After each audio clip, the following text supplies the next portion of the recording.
I am dripping melanin and honey.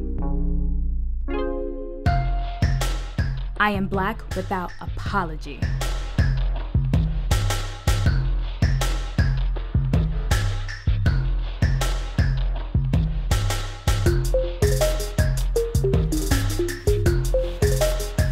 Hey y'all, I'm your host Raval Davis, and me and my girls have been having the best conversation. I want to know, have you all ever participated in any body shaming? Specifically, have you ever body shamed a guy? And by that I mean, you know how we do sometimes. I don't date short guys. He needs to be this tall. I need him to look like this. He needs to dress this way. His hair needs to be like this. Is anybody guilty of that? Be honest. I've dated a plus guy before, plus size guy before. Okay. I know. I think love comes in all shapes and sizes and colors. Love is love to me, you know what I mean? And I think when you see brands like ASOS, you know, having these plus size male models now, I think that is so sexy. I mean, I remember when it was like making the band and I thought Big Mike, and that was the first big man I saw, and I was like, ooh, he's so handsome, he's so sexy. And I feel like, you know, as women, we don't like to be body shamed, so why should we do it to a different gender? So true. Yeah, so it's like, no, I'm not gonna flip the tables. Yeah. And love is love, you like who you like. My dating pool was like United Colors of Benetton at one time. Hey. I didn't discriminate. But now the guy that I am dating is a bigger guy, you know, and I do feel though that bigger guys can handle me a little better. Okay. They can handle the curve. All right. So I feel like, you know, so I am maybe being a little, you know, discriminating against, you know, skinnier guys. In the other way.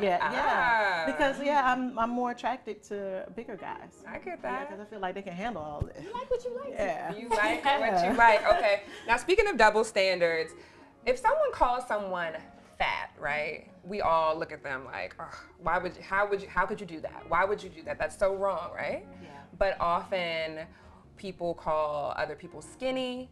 Is that a double standard? Can you call someone skinny? Is it okay to call somebody skinny? Monica? Ooh. Listen, I have a lot of friends and family who despise being called skinny. Right. It's just as much as an insult if the tables were turned, if that was a word that you don't want to say. So I just say, you know, keep those comments to yourself, because it's just, you don't know what that person is going through. Absolutely. You don't know what, like, I know people who go to the gym every day to put on weight. And if you tell them, oh, you look so skinny, it's the worst thing you could hear. So I would just keep it to myself. So true. Speaking of body shaming, right? There were some comments recently made by rapper Kodak Black, okay? Now, I'm going to say it in a much nicer way. He didn't say it this nice, but he basically said that he was not attracted to black women, dark-skinned black women. And he said that it's okay for him to say it because that's just, you know, what he prefers. It's his preference. He's not being racist. It is his preference. I want to know, what's the difference? What's the difference between just having a preference and just being a body shamer? Preference is what you think and what you keep in your head. You know what? Like, and I think saying it's a derogatory comment, to be honest, saying that you wouldn't date someone that's of a darker skin tone or a darker skin complexion. That when you start body shaming, that's all verbal. So preference, keep it to yourself. You know, my mom always used to tell me, inner dialogue need not always be outer dialogue. That's true. So preference, keep That's good. Yes, preference, keep it to yourself. You start becoming a shamer when you say it out loud, and you have disrespect for other people's feelings, thoughts, complexions, and bodies. Yeah, I agree.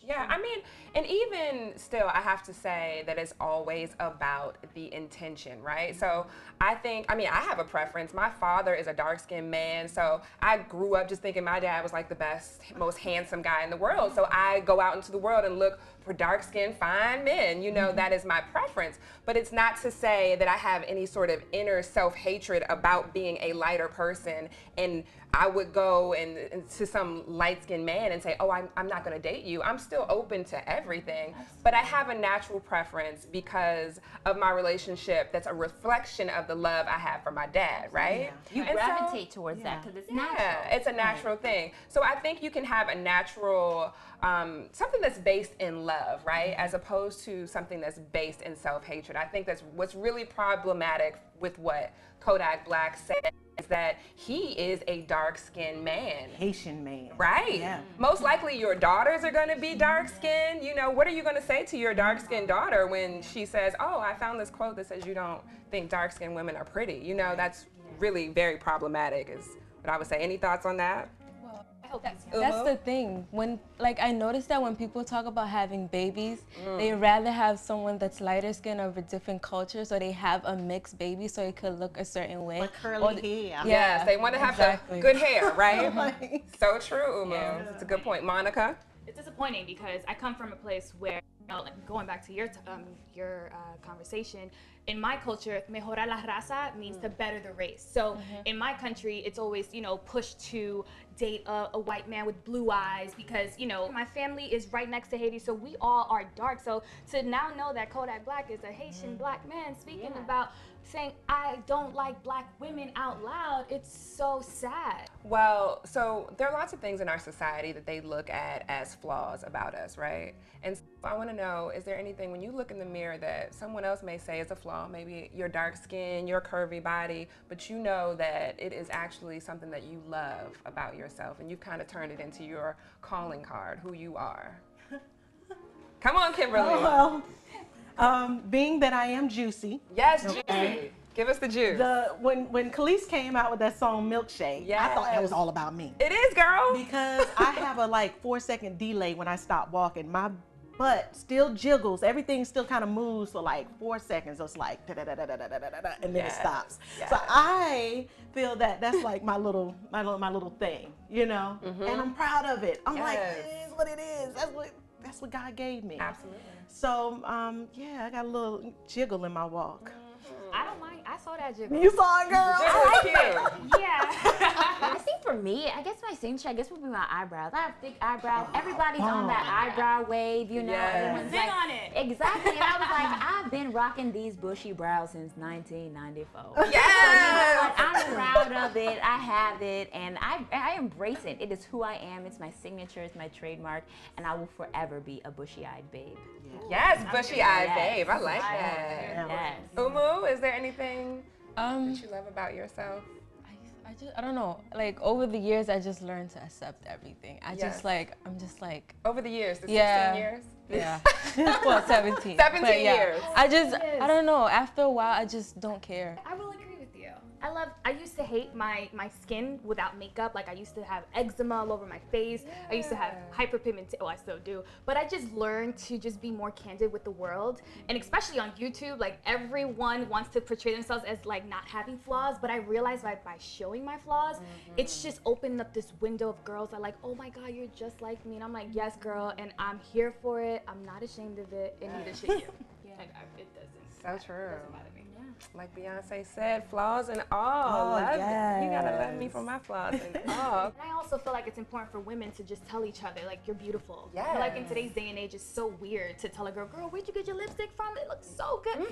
We're so afraid to compliment each other. And we need that sometimes because we're not our biggest cheerleaders. So, you know, when I see other black women or any women, period, I always say, you're gorgeous. Oh my God. Like, I think it's important to gas people up. You know, but be genuine. You know, Jan said it at Be genuine. But just be genuine and just make other women feel good. We already have a lot going on. Absolutely. I agree, Kim. So true. Oh my God, I love this conversation. So what does it really look like to love yourself? I know for me, in action, there's actionable items you have to do to actually love yourself. It's an active thing. Love is an active word. For me, I write love notes to my body, for one. Like when I wake up in the morning, in my bathroom on the mirror, it's like, girl, you look good. You look damn good. Nice booty. You looking cute. Like literally, I've written that stuff to myself, and it makes me laugh. It makes me happy. You know, when I get up in the morning, I may not be having a good day, and then I see that little sticky that says "nice booty, girl," and you gotta laugh at that. Do that. Right, girl, do it. I love that. You will get your life. I will. Does anybody else have anything that they do to For really me, love I themselves? have, my morning affirmations to myself in the mirror. I don't mind talking to myself. I know my grandma says, if you talk to yourself, you're crazy. And I was like, you know what? I love being able to look in the mirror and love what I see every morning. Yes. And I think when I look good, I feel good. But when I feel good, I look good. And when I that's talk good. to myself and I let myself know, girl, you better love yourself from head to toe, from in to out. And I feel like conversing with myself, reminding myself I'm being my biggest cheerleader. Because if you're not your biggest cheerleader, you're your enemy. So I have to, no one knows me the way I know me. So I reassure myself every morning when I wake up and every night before I go to bed, knowing that I love myself, hug myself, knowing that every day I can be the best person I can be. You need to drop this. It's like RuPaul, you know, if you don't love yourself, how the hell you gonna love love somebody else? Amen. And on that note, I think we can close out this conversation. This was so good. Yeah. The conversation continues on BET Digital. I want you to hashtag Black Girls Rock and get involved in this conversation. And right now, I want you to get into a word from our girl that we had backstage at Black Girls Rock. Listen to what she had to say. I think the journey to loving yourself begins by understanding that self-love is not a mental construct. It's action. It's how you treat yourself. So even if you don't love everything about yourself or you don't feel completely confident, you do little things for yourself out of love. And I always say this to young people. What would you do to your best friend? If your best friend's going through something, how would you talk to her? How would you advise her? So just take some time in your day and think about that for yourself. Like, what would I tell my best friend? I'm gonna tell myself the same thing, right?